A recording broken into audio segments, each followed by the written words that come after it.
रखें।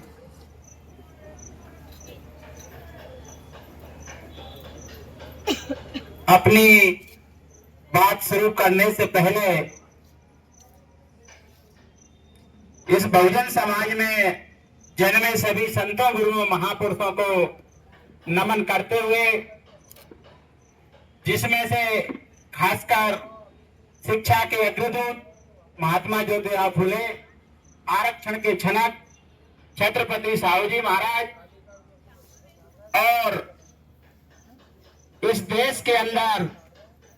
राजनीतिक को दिशा देने वाले बहुजन समाज पार्टी के संस्थापक मानवर काशीराम साहब और आज समाज का प्रतिभावन सम्मान समारोह है भीमराव संस्था, जो इस कार्यक्रम को तृतीय साल कर रही है, इसके लिए भी, इनके परिवार के लिए भी बहुत बहुत साधुवाद। और आज हम, क्योंकि हमारे समाज के और परिवार के बीच में बैठे हुए हैं, तो यहाँ इस देश की हमारी सबसे बड़ी नेतृत्व कर रही, जिनको आयरन लेडी जिंदा देवी और हम सबकी आवाज उठाने वाली, हम सबकी नेता आदरणीय बहन कुमारी मायावती जी की लंबी दीर्घायु की कामना करते हुए, साथियों, खासकर पालक बंधुओं और सभी प्रतिभावान बालक बालिकाओं, मैं आपसे थोड़ी सी बात कहूंगा। इस देश के अंदर उस समय हमारे समाज को हमारी प्रतिभा का सम्मान नहीं किया गया, तो उस समय, जिस समय कुछ संसाधन नहीं हुआ करते थे, उस समय डॉक्टर बाबा साहब अम्बेडकर के साथ जातिगत अपमानित होना पड़ा। और आज के समय में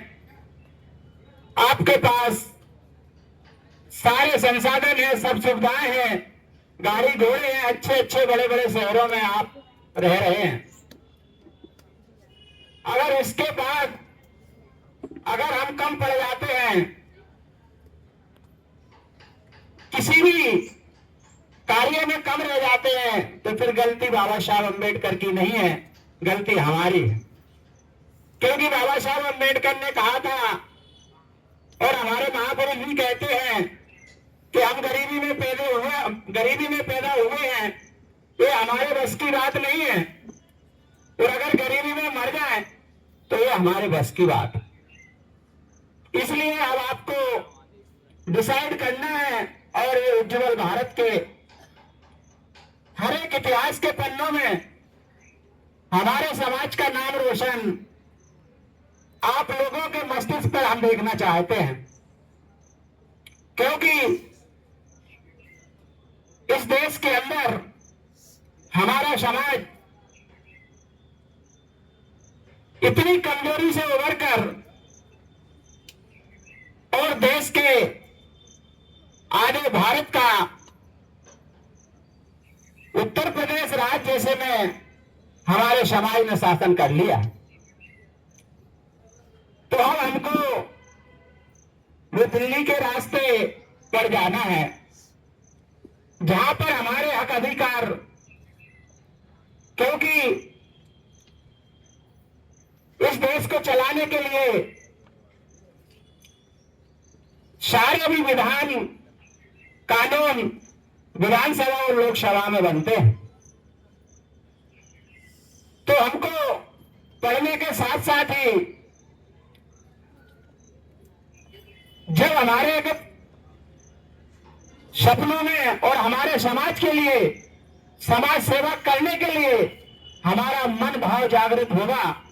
तो हम हमारी समाज को साथ ले सकते हैं। जैसा कि आप देख रहे होंगे वर्तमान में हमारे कितने हक अधिकारों को छीना गया। सरकारी शिक्षा जो थी, वो कितने सारे ओनली मध्य प्रदेश के अंदर 60,000 स्कूलों, सरकारी स्कूलों को बंद कर दिया गया, क्योंकि हमारे महापुरुषों ने, आज हमारे बीच में हमारे रिटायर माननीय डीडी आर्य साहब बैठे हुए हैं, उस जमाने में सरकारी स्कूल में पढ़े होंगे और कितनी मजबूत शिक्षा होगी, वहां से निकलकर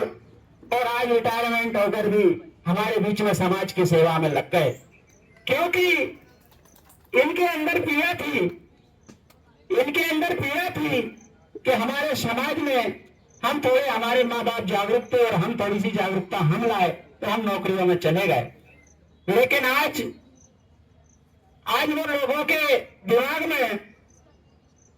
ये बात चली गई कि ये लोग तो आगे बढ़ रहे हैं और हमारे पास में कुर्सी से कुर्सी लगाकर बैठने लग गए। तो उन्होंने सबसे पहले बाबा साहब अम्बेडकर ने कहा था, अभी हमारी बच्ची बोल रही थी कि शिक्षित बनो, संगठित रहो और संघर्ष करो। तो उन्होंने बाबा साहब अम्बेडकर की बात को गौर करा और देखा कि यार इनके मसीहा बाबा साहब अम्बेडकर ने कहा कि शिक्षित बनो, तो उन्होंने सबसे पहले शिक्षा पर अटैक किया। शिक्षा पर अटैक किया तो हमारे सरकारी शिक्षा जो संस्थान थे, स्कूल थे, उन्हीं के अंदर इन्होंने मध्याह्न भोजन की एक प्रथा लाए। वो मध्याह्न भोजन की प्रथा लाए तो हमारे बच्चे बस्तों के अंदर, बैगों के अंदर जहां अच्छी किताबें रखना चाहिए, अच्छा घर से टिफिन ले जाना चाहिए, तो वो खाली टिफिन लेके उठ कटोरा रख के वो स्कूलों के अंदर गए। जब हमको वहां पर सड़ी से सड़ी खाने को, जिनको अगर कहा जाए तो जो चावल अपन अभी कंट्रोल में, कुछ लोगों के पास बीपीएल कार्ड है, कुछ अड़ोसी पड़ोसियों मैंने पास देखे,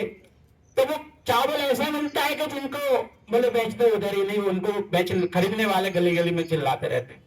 तो ऐसा खाना हमारे बच्चों को, और सिर्फ खाने के लालच से बच्चे स्कूलों के अंदर गए। तो कुछ समझदार लोग थे, हमारे भतीजे भी लोग थे, तो उन्होंने शिक्षा के, तो सरकारी शिक्षा से मोह भंग करके प्राइवेट स्कूलों में अपने अब एडमिशन करा दिए। तो साथियों, आपके अंदर आपसे बड़ी उम्मीद है, आपसे बहुत अच्छा लगन है, बहुत अच्छी हम आशा करते हैं, और हमारे बुजुर्ग भी, हमारे वरिष्ठ लोग भी, जैसे अभी हमारे डिक्की के सीनियर में डिक्की के कई मीटिंगों में गया, तो ये लोग भी वही चाह रहे हैं कि कैसे भी करके समाज को आर्थिक तौर पे ये लोग शासन की योजना है, क्योंकि हमारे लोग पढ़ लिख तो जाते हैं, नौकरियों में चले जाते हैं, लेकिन पड़ोसी को भूल जाते हैं। ये ज्यादा सोचनीय विषय है, क्योंकि समाज को, हमको कुछ योजनाओं के बारे में नहीं जानते, गवर्नमेंट की क्या क्या स्कीम है उसको नहीं जानते, तो हमको स्कीमों को पढ़ना पड़ेगा, और हमारे जो बुद्धि वरिष्ठ लोग हैं उनसे भी हमको पूछ लेना चाहिए। तो मैं सभी बच्चों से ये कहना चाहता हूँ कि हक अधिकार पढ़ाई के साथ साथ पॉलिटिक्स पे भी अगर ज्यादा ध्यान दें तो अच्छी बात है, क्योंकि राजनीति वो सत्ता की चाबी है जिससे हर समस्या का ताला खोला जा सकता है। ये मैं नहीं कह रहा हूं, ये डॉक्टर बाबा साहब अम्बेडकर ने कही, जो दुनिया का सबसे बड़ा लगा व्यक्ति है, जो हमारे आराध्य हैं, संत शिरोमणि गुरुदेव जी रविदास जी महाराज भी कहते हैं कि ऐसा चाहो राज्य में मिले सबन को अन्न, छोटे बड़े शम बशे रविदास रहे प्रसन्न। ये महापुरुष है हमारे। तो जब ये लोग हमारे अच्छे शिक्षा की और समरसता की बात करते हैं, तो हमको बहुत ही जल्दी पॉलिटिक्स पर ध्यान देना होगा। वो सारी चीजें हमको राजनीति से मिलेंगी, तो हमें हमारा वोट भी, चाहे वो किसी भी पार्टी में हमारा नेता हो, किसी भी पार्टी का नेतृत्व करता हो, और अगर हमको जरूरत पड़ जाए और जब हमारे मौके पर उस चुनाव आते हैं, उस नजदीक में हमारा समाज का व्यक्ति अगर खड़ा हुआ है, कोई रविदास समाज का व्यक्ति खड़ा हुआ है, तो हमको तन और मन और धन से जुट जाना चाहिए उसके लिए। तो हमारा वो समाज आगे बढ़ेगा,